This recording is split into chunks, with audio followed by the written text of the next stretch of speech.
Cowan still insists that the cotton varieties that are to be rolled out to farmers will be owned by multinational companies and that these will not help the country's cotton sector and that farmers need to stick to their current varieties, something that ISA disagrees with, but admits that there will be challenges, but all those will be addressed.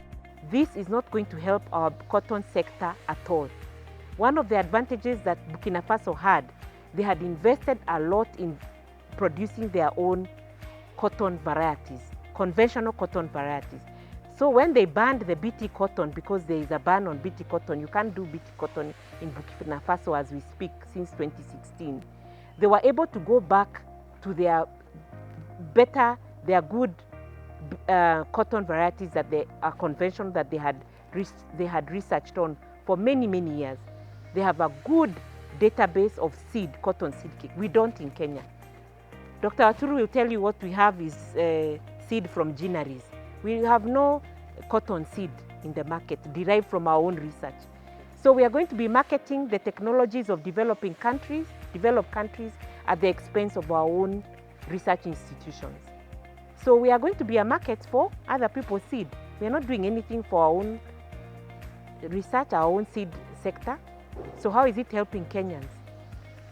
So I think there are many issues, but those are pertinent, and I think they need to be reviewed before we think about commercializing any GM crop.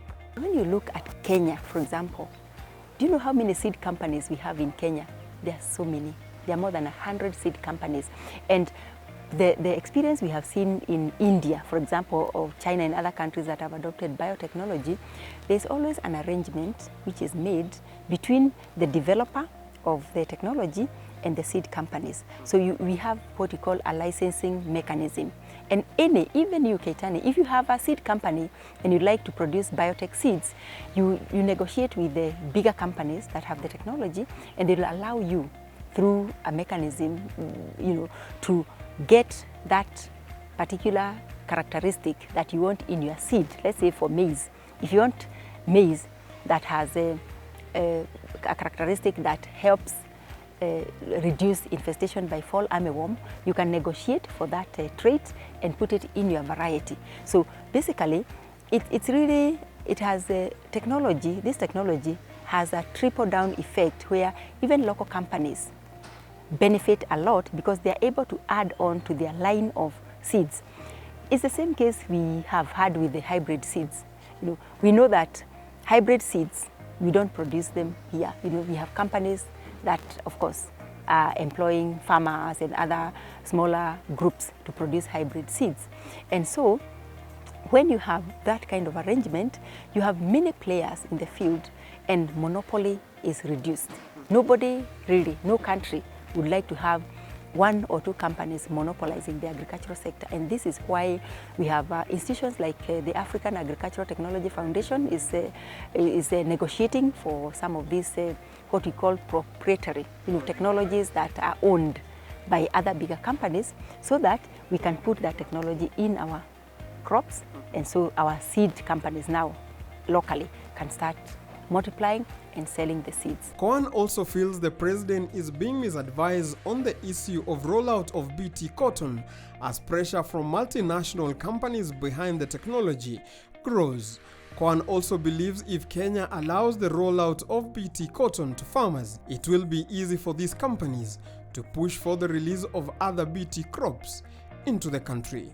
We feel there is so much pressure on cotton because once cotton is commercialized, then it will be easier to sell why we need BT maize, why we need GM canola, why we need GM soya, because already they'll say, look, BT cotton is already in your market. As leaders in our various levels, we must do what is in the best interest of Kenyans. There's a food safety issue around GM crops that must be honestly evaluated. The task force that was appointed by to look into the issues of GM crops, led by Professor, has never been released. This report has not been in the public domain, yet it was paid for by public taxes. 3 years, 4 years are over since the task force collected its views, but the results have never been public. We suspect the task force recommended a moratorium on GM crops. And I think Cabinet, before it makes any decision about any GM crops, must look at that report and see what its recommendations were, because it had a lot of knowledgeable, experienced people in the issue of biotechnology and other related issues. So before we do anything, we must bring out this task force report and see what its recommendations were.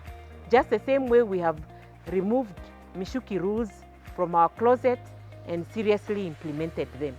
Let's see what this task force recommended and look at ways of reviewing the issues of around GM crops. To the President's pronouncement and directing that the Ministry of Health, Agriculture, Trade, Cooperatives and Industry look at how best to revive the cotton sector means we have the highest political goodwill now to move the technology forward. And that is what maybe many other stakeholders have been waiting for. Everybody has, what does the President think about the technology? It means then that the evidence available about biotech cotton, biotech products is overwhelmingly convincing that now our Chief Executive, our President, feels that it's the right time now to move step by step, case by case, start with the cotton, go on to maize, go on to other crops, and get our farmers access better products which will protect their yield and they become more competitive and then fuel our industries, the textile industry.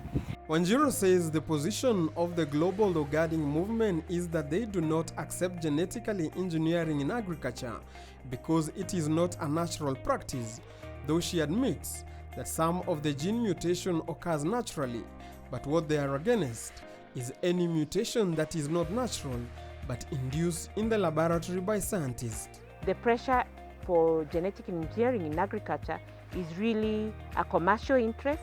It's not so much for caring for the world. We can actually feed ourselves without GMOs very comfortably, but it's a commercial interest driven by developed countries to push their plant breeding technologies to third world countries. That's one reason. Number two, this topic is very controversial even in countries like Europe that are way ahead of us in terms of research and development. And we think if the Europeans are not embracing genetic engineering, how much more slower should we be as a country?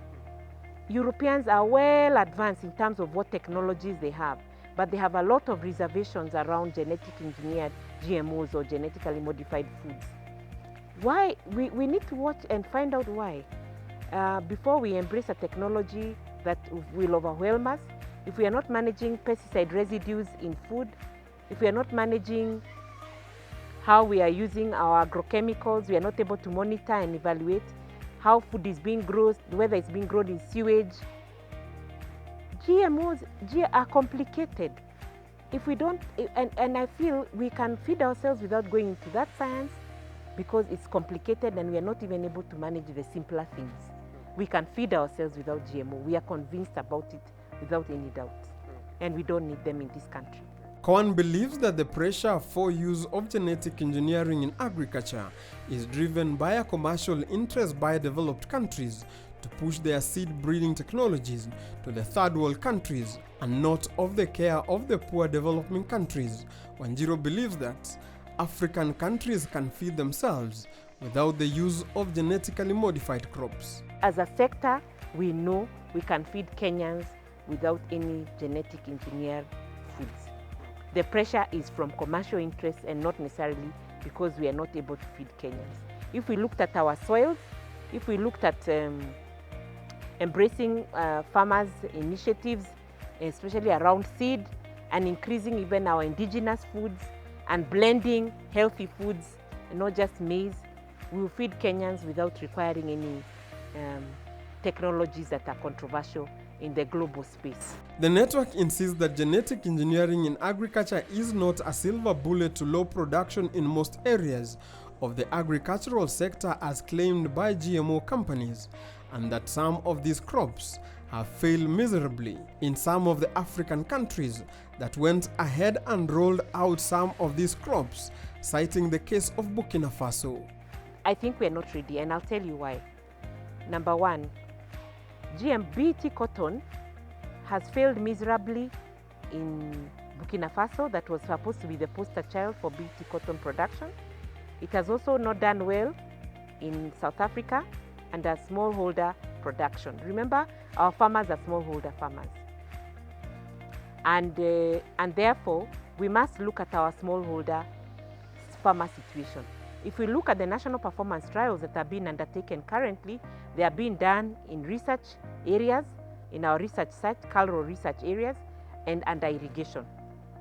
In fact, the lead researcher was telling us that in 2 sites, they were supposed to be done in 9 sites. 2 sites didn't take off because the irrigation system had a problem. So now, we are growing this BT cotton under perfect conditions, under research, under irrigation. Will these facilities be availed to our farmers? Probably not. Will our farmers be able to do irrigation with their own resources? Probably not. Highly unlikely. So we are bringing out something perfect and putting it in an imperfect situation. The chances of it failing like it did in Burkina Faso and it did in South Africa under smallholder production is very high. Dr. Karembo, however, insists that BT cotton in Burkina Faso did not fail. It's just that farmers were given the wrong BT cotton variety. Even as we introduce technology, it is important that the breeding systems are also being strengthened so that you are able to put the technology in your own varieties. Burkina Faso is now doing that, and we are hoping that they are going to come back. They are already looking into different ways of accessing the technology again. But Wanjiro insists, in South Africa, BT cotton did not do well under small-scale production, and since most cotton farmers in Kenya are small-scale, then the probability of Kenyan farmers suffering the same fate is very high. Philip Keitang for the Next Frontier.